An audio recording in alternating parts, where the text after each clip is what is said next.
Hello नमस्कार साथी दोस्तों। आज अपने करेंगे सूक्ष्म जीवों से फैलने वाले रोग है संक्रामक रोग। इसके बारे में अपने किया था। इसलिए पिछली वीडियो में अपने जीवाणु जनित रोग कौन कौन सी वो जाने थे, और आज अपने करेंगे विषाणु जनित रोग कौन कौन सी हैं। तो चलिए स्टार्ट करते हैं। आज का वीडियो बहुत ही खास है। आरबीसी क्लास 12 जीव विज्ञान की अपने चल रही है, और इससे पहले अपने एनसीईआरटी 11 जीव विज्ञान किया था। टोटल 14 वीडियो बने थे। इसके जितने भी इंपॉर्टेंट टॉपिक है वो अपने वीडियो के माध्यम से करने वाले हैं। साथ साथ में आपको जल्द ही इसकी जितने भी वीडियो करवा रहे हैं, इनके जो मोस्ट इंपॉर्टेंट पर्सन एमसीक्यू बनेंगे वो भी अपने साथ साथ में करने वाले हैं। तो चलिए स्टार्ट करते हैं। संक्रामक रोग जो विषाणु जनित रोग है कौन कौन से हैं। चलिए इसमें देखिएगा, पहला है अपना है एड्स रोग के बारे में पढ़ेंगे। तो एड्स रोग के बारे में सर्वप्रथम तो याद रखना, इसमें इंग्लिश नाम है याद रखना, उपार्जित प्रतिरक्षा अक्षमता संरक्षण, इसको हिंदी में कहते हैं। और हिंदी में थोड़ा सा अगर इस प्रकार प्रश्न पूछ लिया जाए कि एड्स का पूरा नाम क्या है, हिंदी में थोड़ा सा अपने को परेशानी होगी। तो इसके साथ ही अपने को, क्योंकि प्रश्न अपना इंग्लिश में भी साथ में होता है, इंग्लिश वाला अगर नाम आपको याद है तो आप आसानी से उसको सही कर दोगे। एक्वायर्ड इम्यूनो डिफिशियंसी सिंड्रोम का क्या होता है, एड्स का पूरा नाम होता है। अब देखो एड्स क्या है। एड्स जो है पुराने समय में या इससे पहले समय में क्या होता था, एड्स को इतना गंभीर नहीं लिया गया था, क्योंकि सबसे ज़्यादा उस समय प्रभावी रोग था कैंसर था।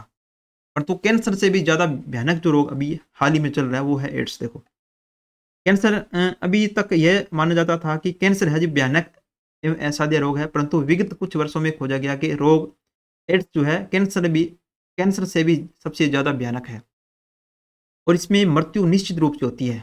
और यह रोग तेजी के साथ विश्व में फैल रहा है। इससे इस सदी का भयंकरतम रोग माना जाता है, और आज के आधुनिक युग में इसका कोई उपचार उपलब्ध नहीं है। और अभी तक किए गए अनुसंधानों के आधार पर यही कहा जाता है कि बचाव ही एकमात्र इसके ठीक है उपचार है। जितना बचाव करेंगे उतना ही इसका उपचार होगा। इसका कोई भी दवाई वगैरह अभी तक नहीं बनाई गई है। एड्स एक विषाणुजनित रोग है याद रखना, और जो कि एक आरएनए निर्मित रेट्रोवायरस, जो वायरस कौन सा, एचआईवी। तो यहां से याद रखना, एड्स जो रोग है एक आरएनए निर्मित रेट्रोवायरस रोग है। वो वायरस कौन सा होता है, एचआईवी होता है। अमीनो डिफिशियंसी वायरस इसका रोग वाहक होता है, एचआईवी एड्स का रोग। ठीक है, ये यहां से याद रखना। चलिए नेक्स्ट देखो, इसमें के संक्रमण के कारण होता है। एड्स के स्वयं के कोई रोग संबंधी लक्षण नहीं होती है, बल्कि इसमें विषाणु के कारण शरीर की रोग प्रतिरोधक प्राकृतिक असंक्राम्यता प्रणाली नष्ट हो जाती है। यानी कि जो रोग है एड्स है, इसके कोई स्वयं के कोई लक्षण नहीं होते हैं, परंतु ये जब किसी स्वस्थ व्यक्ति के शरीर में प्रवेश कर जाते हैं एचआईवी, तो उसकी जो प्रतिरोधक क्षमता है, रोग प्रतिरोधक क्षमता है, वो नष्ट हो जाती है। तो ये क्या होता है, धीरे धीरे इसमें रोगों का समूह बन जाता है। ठीक है, मुख्य कारण इसका यही है। इसके परिणाम स्वरूप शरीर संक्रमणकारी रोगों से बचाव करने के लिए योग्य नहीं रह जाता है। अब देखिए एचआईवी की संरचना किस प्रकार होती है। एचआईवी में होता क्या क्या है। एचआईवी की सतह चारों ओर फॉस्फोलिपिड की दो परतों से निर्मित होती है। देखो चारों ओर इसकी लिपिड परत होती है, फॉस्फोलिपिड की बनी होती है। इसमें दो प्रकार के ग्लाइकोप्रोटीन्स होती है, जेपी 120 होती है और जेपी 41 दसी होती है। दो प्रोटीन होती है इसमें। और विषाणु के मध्य के भाग में एक सूत्रीय आरएनए, ये याद रखना। इसमें विषाणु जो होता है उसके मध्य में, एड्स के एचआईवी जो विषाणु होता है एड्स रोग का, उसके मध्य में एक सूत्रीय आरएनए के दो अणु पाए जाते हैं। ये याद रखना, यहाँ से प्रश्न एक दो बार पूछा हुआ है। और जिनसे रिवर्स ट्रांसक्रिप्टिज अणु संबंध होते हैं। आरएनए अणुओं को घेरते हुए दो प्रोटीन आवरण होते हैं, जिनमें आंतरिक आवरण प्रोटीन P24 तथा बाहरी आवरण है 17 प्रोटीन से बना होता है। ठीक है, चलिए नेक्स्ट देखो, इसमें इस प्रकार का होता है। देखो ये है एचआईवी का संरचना। इसमें बाहरी आवरण देखो JP41 फॉस्फोलिपिड द्विस्तर से बना होता है, और JP120 है, और अंदर के जो है P17 स्तर है, और बीच के अंदर रिवर्स ट्रांसक्रिप्टिज है, और एक सूत्रीय आरएनए के यहाँ पर दो अणु होते हैं। और इसकी बाहरी जो परत है P24 है, और इसकी अंदर की परत है ये P17 है। अब देखिए इसमें एचआईवी रिवर्स ट्रांसक्रिप्टेज एंजाइम की सहायता से आरएनए से क्या कर सकता है, डीएनए का संश्लेषण कर सकता है। एचआईवी के दो विभेद पाए जाते हैं, एचआईवी फर्स्ट और एचआईवी सेकंड है, और जिनमें से वर्तमान में एचआईवी फर्स्ट एड्स के लिए जिम्मेदार है, याद रखना। एड्स विषाणु निम्न विधियों द्वारा एक रोगी या वाहक व्यक्ति के स्वस्थ व्यक्ति के शरीर में प्रवेश कर सकता है और यह विषाणु रोगी या संवाहक के रक्त या यौन द्रव्यों में उपस्थित होता है। मुख्य रूप से कहाँ पाया जाता है? रक्त और यौन से। अब देखिए इसमें इसकी सुरक्षित क्या क्या है। इससे फैलते हैं असुरक्षित यौन संपर्क से। एक महिला को है, एक पुरुष को है, तो ये महिला या पुरुष को आपस में अगर यौन संपर्क किया जाए तो ये फैल सकता है। रोगी का संवाहक व्यक्ति से रुधिरानन द्वारा, यानी कि एक स्वस्थ व्यक्ति का रुधिर अगर रोगी व्यक्ति का रुधिर अगर स्वस्थ व्यक्ति को दिया जाए तो उससे रोग हो सकता है। ऊतक या अंगों के दान से भी हो सकता है। रोगी द्वारा उपयोग में ली गई सुई का स्वस्थ मानव द्वारा प्रयोग हो सकता है। नस्लीय औषधियों के इंजेक्शन लगाने से ये रोग हो सकता है और संक्रमित मां से उसके द्वारा पैदा किए जाने वाले शिशु को भी ये रोग हो सकता है, याद रखना। तो दुखद स्थिति यह है कि एड्स के विषाणु का संक्रमण होने पर, कि जब एड्स के विषाणु का शरीर में संक्रमण हो जाता है, देखो क्या होता है, तो व्यक्ति में एड्स के लक्षण पैदा नहीं होते। जब रोग कारक अगर प्रवेश कर दे शरीर में, इसके लक्षण पैदा नहीं होंगे। ये व्यक्ति कई वर्षों तक सामान्य जीवन व्यतीत कर सकता है। ऐसे व्यक्ति अनजाने में ही दूसरे व्यक्ति को संक्रमित कर सकते हैं। इनके विशेष तौर पे इसके लक्षण पैदा नहीं होते, दिखाई नहीं देते ये लक्षण क्या क्या है। तो जाने अनजाने में दूसरे व्यक्ति को भी ये संपर्क में अगर आते हैं तो उनको भी संक्रमित कर सकते हैं।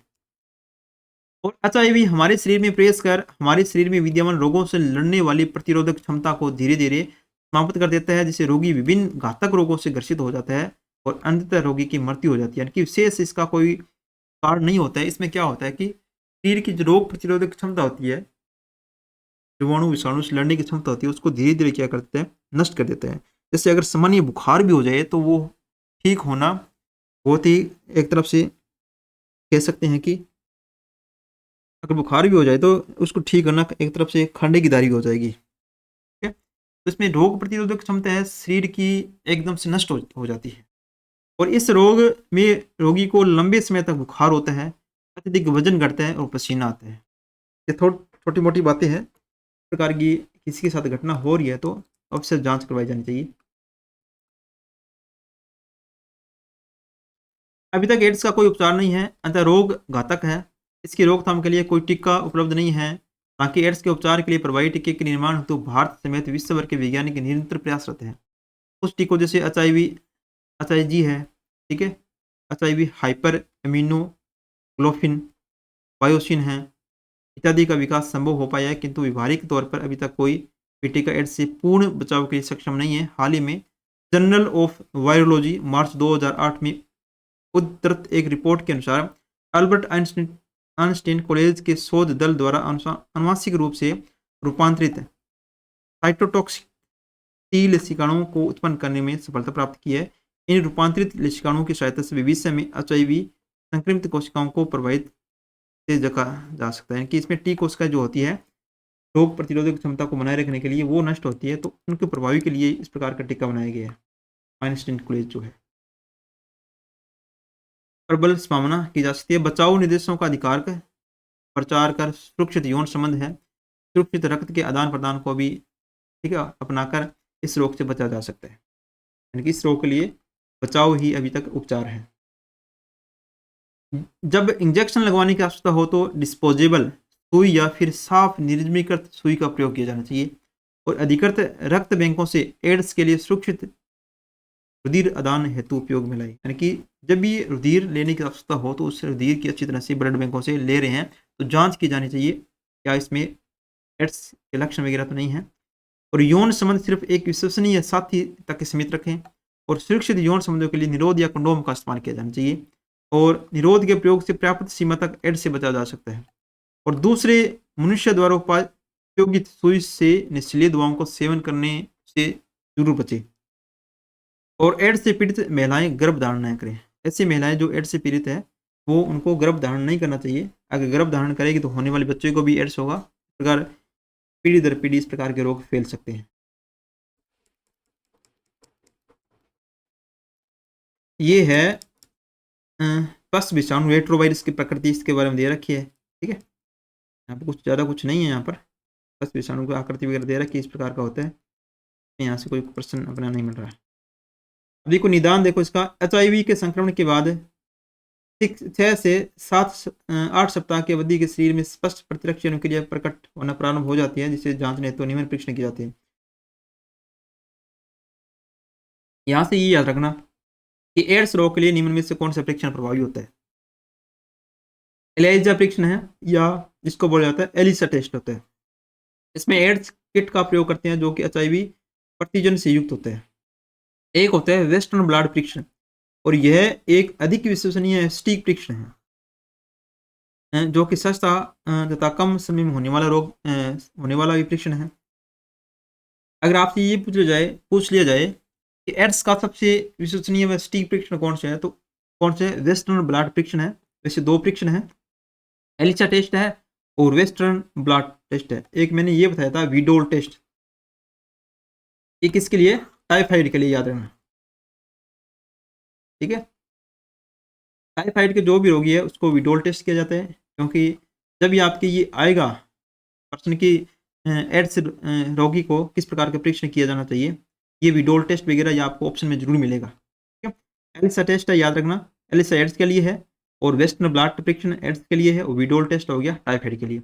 अब देखिए इसका उपचार देखो, एड्स रोग का अभी तक कोई भी स्थायी या कारगर उपचार संभव नहीं हो पाया, केवल इसके कारकों से बचाव इसका इलाज है। यद्यपि कुछ औषधियां एड्स के उपचार के लिए निर्मित की गई है, परंतु इनमें से कोई भी 100% कारगर साबित नहीं हुई है। इन औषधियों में एजिडोथाइमिडिन AZT और या फिर फोस्कोनेट है, और डाइडिऑक्सीसाइटिडिन है, DDC है, D40 है, इत्यादि सभी न्यूक्लियोटाइड तुल्य रूप है जो कि विषाणु RNA से DNA के संश्लेषण को रोकती है। मुख्य रूप से इसमें होता क्या है कि RNA से क्या होता है, DNA जीन में संश्लेषण होता है, उसकी वजह से ये, ठीक है, रोग वगैरह ज़्यादा फैलने की संभावना रहती है। इसमें ये लाइन याद रखना, ये मुख्य रूप से क्या करती है, विषाणु जो होता है RNA से DNA के संश्लेषण की प्रतिकृति होने से ये रोकती है। और कुछ अन्य औषधियाँ प्रोटेज निरोधी है, जैसे कि सेक्यूनेवियर है और इनवायरेज, ठीक है, इंडिनेवियर है, कुछ ऐसी औषधि हैं जो इसके इस्तेमाल की जाती है।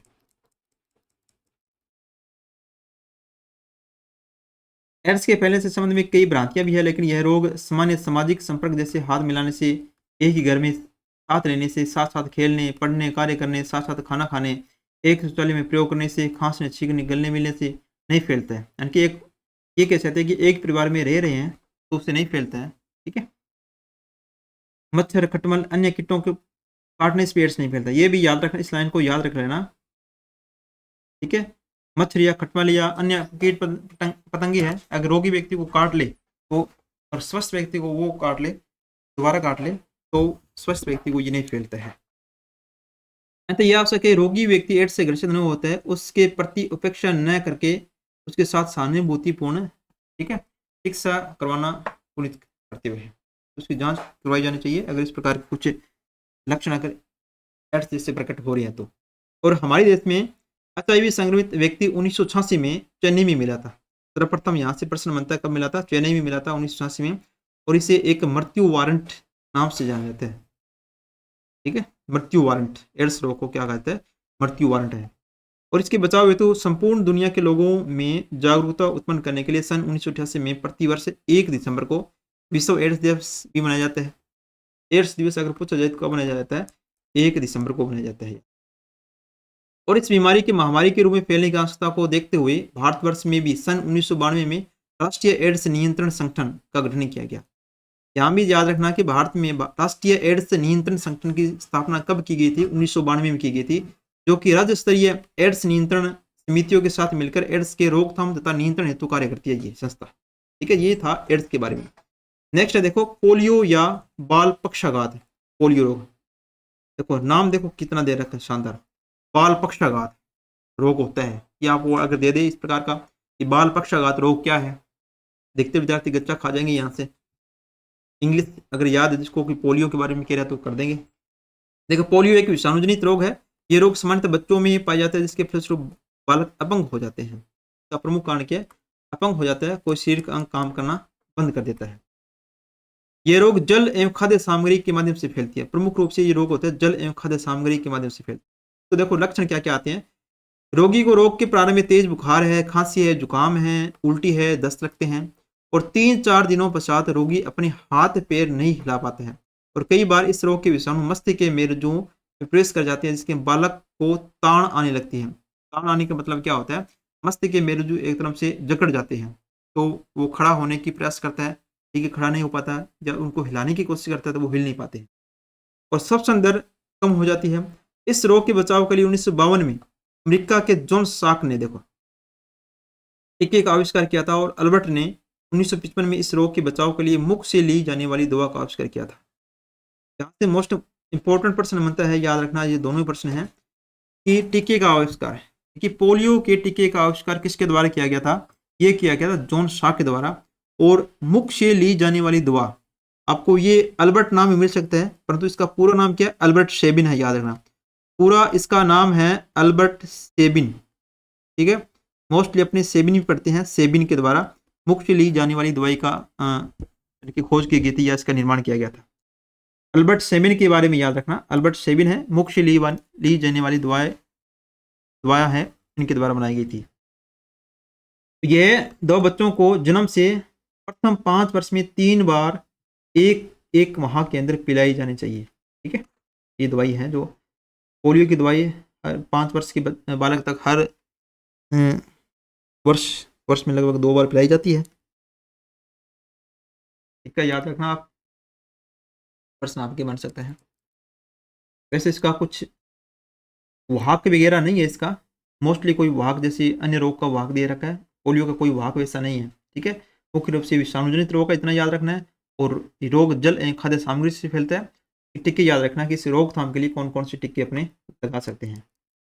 अब देखिए रेबीज क्या होता है? रेबीज रोग, यह रोग रेबीज विषाणु द्वारा उत्पन्न होता है। इस रोग के विषाणु पागल कुत्ते हैं, बिल्लियां हैं, भेड़िया हैं, लोमड़ी, बंदर आदि के जंतुओं की लार में पाया जाता है, याद रखना। जब कोई भी पागल कुत्ता अगर काट ले, उसके लार के माध्यम से क्या हो जाएगा? हमारे शरीर में भी ये प्रवेश कर जाएगा और इस रोग के लक्षणों को प्रकट होने के बाद मृत्यु निश्चित है। रेबीज रोग अगर किसी को हो जाए तो इसका मतलब क्या? उसको मृत्यु निश्चित है। रेबीज विषाणु द्वारा उत्पन्न रोग को हाइड्रोफोबिया भी रोग कहते हैं। हाइड्रोफोबिया का मतलब क्या? जलांतक रोग भी कहते हैं। जलांतक रोग भी इसको कहा जाता है, याद रखना, जलांतक रोग, ठीक है। जल से डर लगना, हाइड्रोफोबिया रोग, यानी कि इसका अर्थ है कि जल से भय है, यानी कि जिसको भी रेबीज रोग हो जाता है वो क्या होते हैं? जल से डरते हैं। सामान्य जो कुत्ते होते हैं उनके काटने से नहीं होता, परंतु जो अपने कह सकते हैं कि सामान्य भाषा में कहते हैं कि हिड़कावा कुत्ता या पागल कुत्ता जो होता है उसके काटने से ये रोग होता है। देखो लक्षण क्या क्या पैदा होते हैं इसमें। इस रोग के लक्षण पागल जानवर या कुत्ते के काटने के 4-5 दिन बाद दिखाई देते हैं। काटने के स्थान पर सूजन है, दर्द है, द्रव पदार्थ पीते समय दौरा पड़ता है, ठीक है।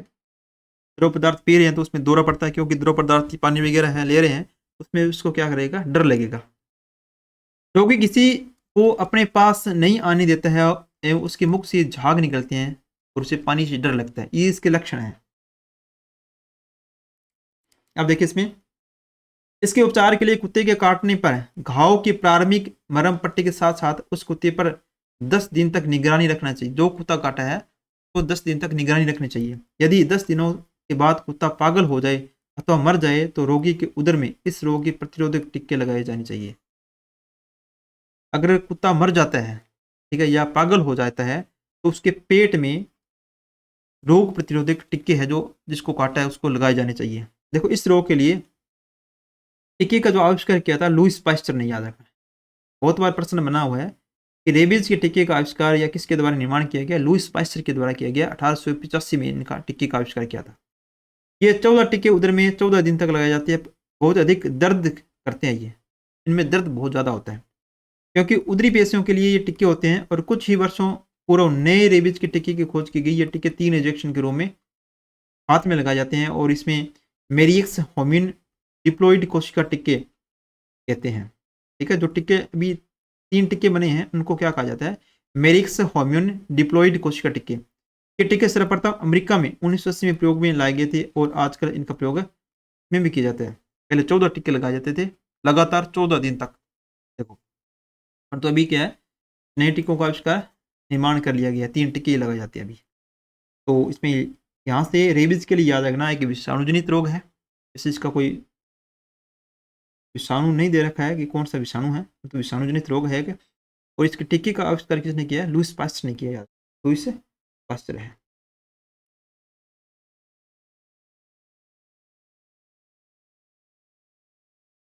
अब देखिए आगे, कनफेड या गलसुआ रोग, मम्पस रोग कहते हैं। मम्पस रोग या गलसुआ रोग या कनफेड कहते हैं। ये विषाणु जनित रोग बच्चों में पाया जाता है। इस रोग को एपिडेमिक पेरोटिटिस भी कहते हैं। ये या नाम याद रखना। इस रोग, कौन सा रोग है जो एपिडेमिक पेरोटिटिस के नाम से भी जाना जाता है? गलसुआ रोग या मम्पस रोग को कहते हैं। रोगाणु लार ग्रंथियों को प्रभावित करते हैं। लार ग्रंथि इससे सबसे ज़्यादा प्रभावित होती है गलसुआ रोग में। विशेषकर पेरोटिटिस जो ग्रंथि होती है फूल जाती है और इसमें भोजन निकलने में असुविधा होती है। रोग हो जाने पर ठंड लगती है, तो बुखार आ जाता है। सिर व कान के पीछे वाले भाग एवं गले में दर्द होने लगता है। वयस्क व्यक्ति में इस रोग के दौरान वर्षण सामान्य से अधिक बड़े हो जाते हैं तथा वीर्य में शुक्राणु की कमी हो जाती है। इस रोग के ये लक्षण दे रखें। और रोग से बचने के लिए रोग युक्त व्यक्ति के संपर्क से बचना चाहिए और उसके द्वारा उपयोग में लाई गई सामग्री का उपयोग नहीं करना चाहिए। ये है मम्पस रोग या गलसुआ रोग। देखो, और रोग के उपचार के लिए गले में सूजन आने पर सूजन वाले भाग पर ठंडी एवं गर्म जल की पट्टियों से सेक करना लाभकारी होता है और दर्द निवारक गोली जैसे एस्प्रिन गोलियां इनका लिया जाना चाहिए। अब देखिए, जुखाम या फ्लू रोग जो होता है ये किसकी वजह से होता है?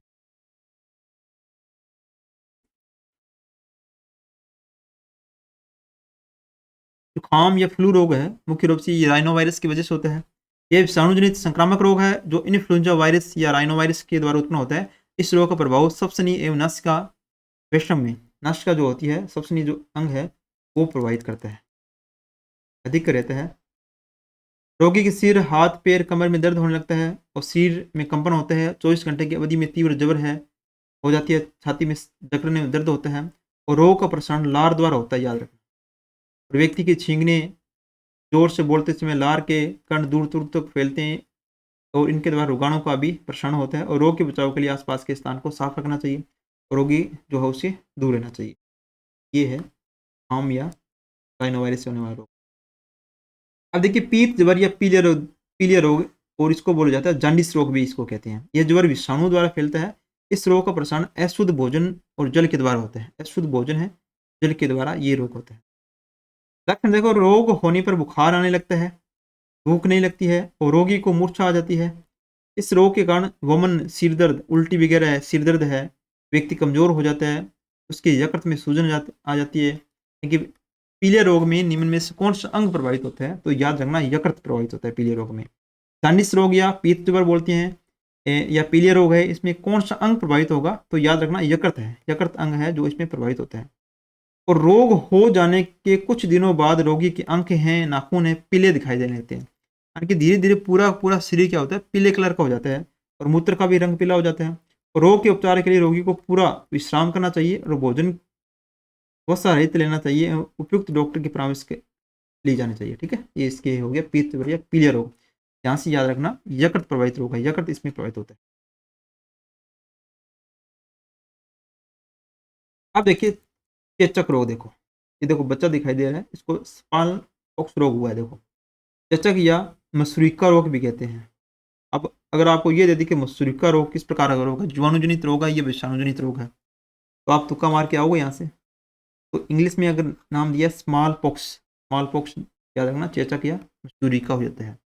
यह एक अति संक्रामक एवं भयंकर रोग माना जाता है और हमारा देश इस रोग से मुक्त हो गया है अभी। अभी चेचक है कि बीमारी हमारे देश में नहीं है।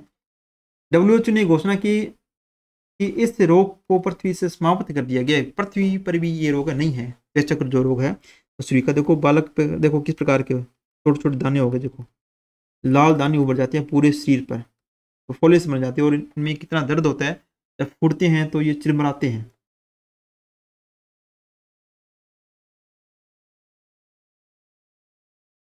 चेचक एक वायरस जनित रोग है। इसके वायरस रोगी के रक्त, कंठ एवं नासिका वेशम में जाते हैं। छींकने, खांसने, संपर्क के आने से रोग प्रसार होता है। लक्षण देखो, रोगी को तीव्र जबर आता है, आंखें लाल हो जाती है, शरीर कमजोर हो जाता है, सुस्त हो जाता है। संक्रमण के तीसरे दिन बाद त्वचा पर लाल दाने निकल आते हैं जो प्रारंभ में हाथ, पाँव व मुख पर दिखाई देते हैं और बाद में शरीर के अन्य भागों में भी निकलते हैं। इन दानों में तरल भरा जाता है और दाने 1 दिन के बाद सूखने लगते हैं। इसमें भी तेज बुखार आता है, जो 1 दिन में सामान्यतः हो जाता है और दाने पपड़ी के रूप में गिरने लगते हैं। घावों को लाल दवा के घोल से धोना चाहिए। और पेनिसिलिन है एवं सल्फरोस्टियाँ हैं, ये लाभकारी इसमें रहती है और बच्चों को चेचक का टीका लगाया जाना चाहिए। ये इसके उपचार हैं।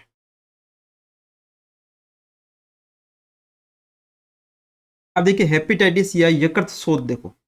हेपेटाइटिस या यकृत शोथ रोग क्या होता है?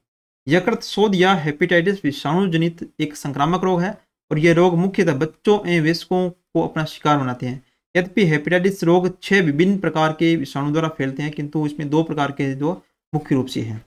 यकृत शोथ ए और बी अपनी इसमें पढ़ेंगे। यकृत शोथ ए हेपेटाइटिस ए और हेपेटाइटिस बी है, ये मुख्य रूप से होते हैं। अब देखो इसमें यकृत शोथ ए या हेपेटाइटिस ए, देखो इसे सामान्यतः पीलिया कहते हैं। सामान्यतः इस रोग को पीलिया कहते हैं, हालांकि पीलिया के बारे में पढ़ा था, यही भी यकृत से संबंधित है तो इसको पीलिया रोग कहते हैं। इसमें यकृत क्षतिग्रस्त हो जाता है, यानी कि इस रोग में कौन सा अंग प्रभावित होता है? तो याद रखना यकृत है। हेपेटाइटिस या पीलिया रोग में कौन सा अंग प्रभावित होगा? यकृत प्रभावित होगा। और इस रोग का कारण है यकृत शोथ ए विषाणु। इसका संक्रमण दूषित भोजन एवं जल के द्वारा फैलता है। रोगजनक विषाणु मनुष्य में रोग के समय तथा रोग के ठीक होने के बाद भी मिलते हैं, तब मलमूत्र के बाहर निकलते हैं, मलमूत्र के साथ ही बाहर निकलते हैं। अतः यह रोग एक महामारी के रूप में फैल सकते हैं। बच्चे एवं वयस्क दोनों ही इसके रोगग्रस्त होते हैं, लेकिन वयस्कों में यह अभी तक गंभीर होते हैं, अधिक गंभीर होते हैं। वयस्कों में क्या होगा? ये ज़्यादा गंभीर हो जाएगा। यकृत शोथ बी देखो, इसमें सीरम यकृत शोथ बी कहते हैं।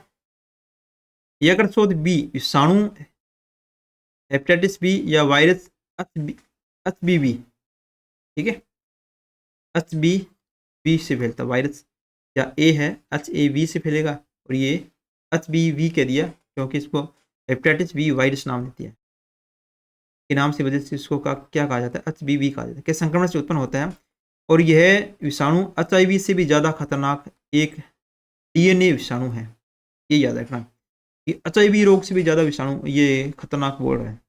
पहले कैंसर खतरनाक था, कैंसर के बाद एड्स खतरनाक हो गया और इससे भी खतरनाक ये बोला जा रहा है क्योंकि इसमें क्या होता है कि एक डीएनए विषाणु है। सबसे ज़्यादा खतरनाक एक डीएनए विषाणु है, ठीक है। हेपेटाइटिस बी वायरस की खोज 1965 में एक ऑस्ट्रेलियन आदिवासी के रक्त में डॉक्टर ब्लूमबर्ग द्वारा की गई थी। इसकी खोज याद रखना, यकृत शोथ बी है। इस रोग की खोज किसके द्वारा की गई थी? ऑस्ट्रेलियन आदिवासी के रक्त में की गई थी, ठीक है। इसके द्वारा की गई थी, डॉक्टर था ब्लूमबर्ग के द्वारा। ये याद रखना, ये पूछा जा सकता है। यकृत शोथ बी की खोज ब्लूमबर्ग के द्वारा की गई थी। इस खोज के लिए ब्लूमबर्ग को 1977 में क्या मिला था? देखो, नोबेल पुरस्कार दिया गया था। ब्लूमबर्ग याद रखना किस रोग से संबंधित है? Hepatitis B. हेपेटाइटिस बी की इन्होंने खोज की थी।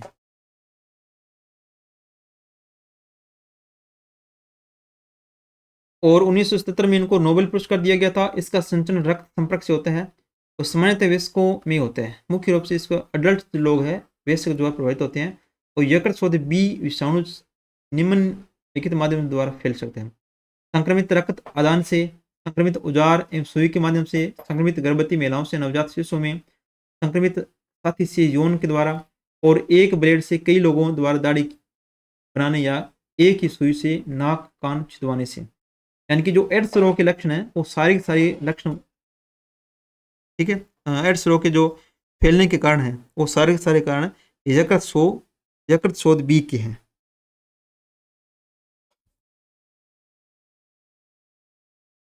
अब देखो इसमें यकृत शोथ बी के लक्षण देखो क्या, ये थे कारण इनके द्वारा फैल सकता है। अब देखो इसमें इसके लक्षण क्या है। इस रोग से ग्रसित व्यक्ति में ज्वर, पीलिया, वमन, उल्टी होती है, मूत्र का रंग पीला, गहरा पीला, भूख न लगना आदि लक्षण उत्पन्न होते हैं।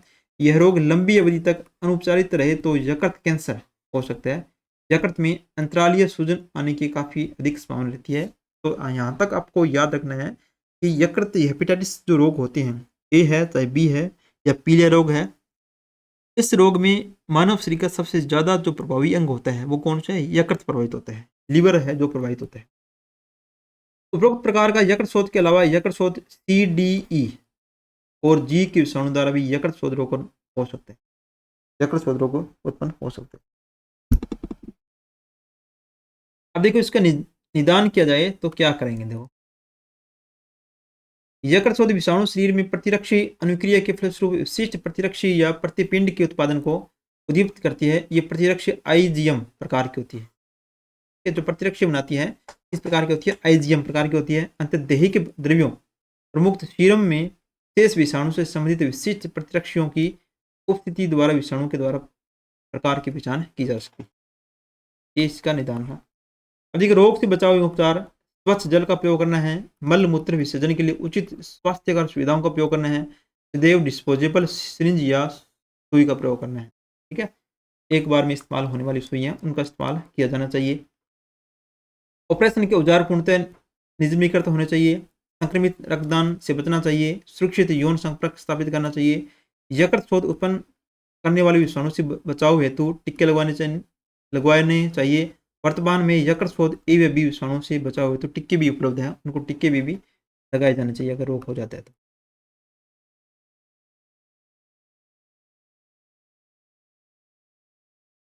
ठीक है, ये था अपने विषाणु जनित रोग थे, इनके बारे में अच्छी तरह से पढ़ लेना। अगर जहाँ भी मैंने इंपॉर्टेंट जो बातें बताई हैं उनको अच्छी तरह से लिख लेना। और नेक्स्ट वीडियो में अपने पढ़ेंगे प्रोटोजोआ जनित रोग कौन कौन से हैं, क्योंकि ये भी क्या है, एक संक्रामक रोग है।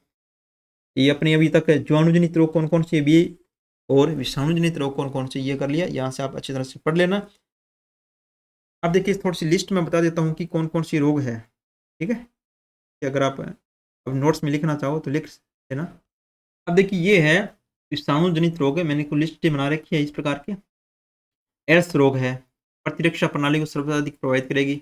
WBC को प्रतिरोधक क्षमता बनाने वाली व्हाइट ब्लड कॉर्पस है, ये प्रभावित होगी। और विषाणु कौन से, HIV विषाणु है। और डेंगू ज्वर हड्डी तोड़ बुखार जिसको कहा जाता है, ये भी एक क्या है, विषाणु जनित रोग का याद रखना। संपूर्ण शरीर खासकर सिर आंख व जोड़ अर्बोवायरस इसका एक विषाणु होता है।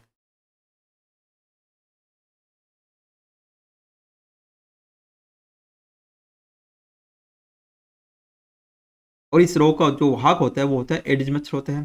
पोलियो है, गला है, रीढ़ है, हड्डी वगैरह नाड़ी से संसाधन तो प्रभावित अंग है। और पोलियो इसका विषाणु है, वैसे इसका विषाणु का नाम कुछ नहीं है, पोलियो दे रखा। ठीक है, इन्फ्लुएंजा है, संपूर्ण शरीर प्रभावित होगा। मिक्सो वायरस चेचक है, स्मॉल पॉक्स जिसको बोला जाता है। ठीक है, संपूर्ण शरीर इसको प्रभावित होगा।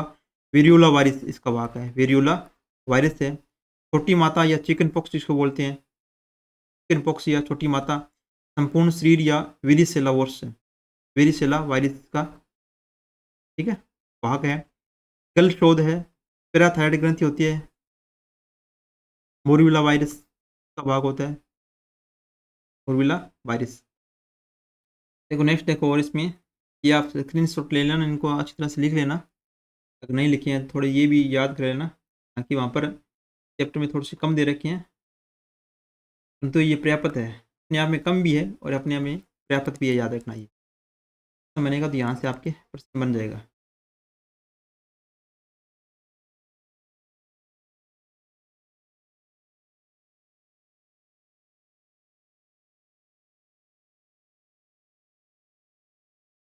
खसरा है, संपूर्ण शरीर प्रभावित होगा।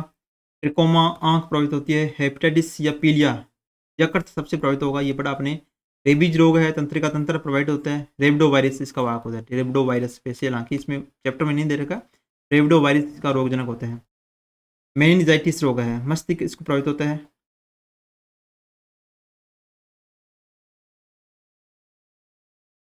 देखिए मेनिंजाइटिस रोग है अपने, ये जीवाणु जनित रोग है, याद रखना ये। ठीक है, कुछ परिस्थितियों में ये वायरस के द्वारा भी फैल सकता है। मुख्य रूप से अपने ये मेनिंजाइटिस है, ये रोग बड़ा था जीवाणुजनित रोग में, इसमें इसको शामिल कर लेना। ठीक है, मस्तिष्क सबसे ज़्यादा प्रभावित होती है। हर्बिस रोग है, त्वचा हर्पिस वायरस होता है। स्वाइन फ्लू H1N1 के द्वारा तंत्र का तंत्र इसको ज़्यादा प्रभावित करती है। पीत ज्वर है, एडिस एजिप्टाई मच्छर से फैलता है। सामान्य जुकाम राइनोवायरस के।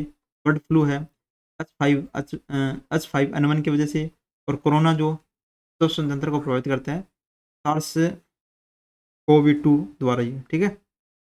कोवैक्सीन 2 वायरस से इसका होता है। परीक्षण इसका आरटी-पीसीआर याद रखना, आरटी-पीसीआर परीक्षण है कोरोना वायरस के लिए किया जाता है। तो ये थे अपने विषाणु-जनित रोग थे, ठीक है? बाकी आपने जो पढ़ा है अभी इस पुस्तक में अपने जो भी इतने पढ़ लेते हो तो इतनी आपके लिए काफ़ी है, यहाँ से प्रश्न बन जाएगा।